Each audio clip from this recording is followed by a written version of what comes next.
Hello guys! Nandito ako, bumili ako ng tandoori roti sa bread. Yan.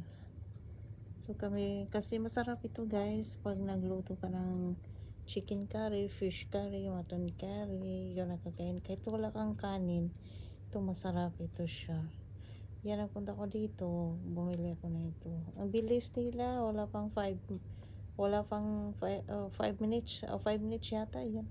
Yung 15 piraso na tandoori roti. Yan ang pangalan, tandoori roti yan. Yun siya. Ang bilis talaga. First time ko pa nagpunta dito kasi yung laging inutuusan ko yung anak ko lalaki. Kaya yun. Ito, sinama ko yung anak mo ba kasi alam din niya pupunta dito. Nagpunta na rin siya. Kaya kami na lang dalawa nagpunta dito. Ayun. Ayan guys. Ayan. 150 yan. 15 na piraso. Masarap talaga yan guys. Kung ito sa Pilipinas, kung meron lang magluto ng ganito, ang sarap to.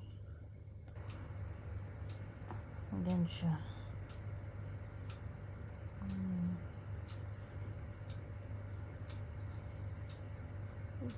Nag-voice over lang ko kasi ang sobrang ingay dito kasi ang daming nagbibenta dito, parang mga vendors na, tapos may hotel din, kaya ang daming tao, napaka-crowd, kaya nag-voice over na lang ako kasi ang sobrang ingay. Ito na guys, ready na yung tandoori roti ko. Thank you guys, thank you for watching, bye.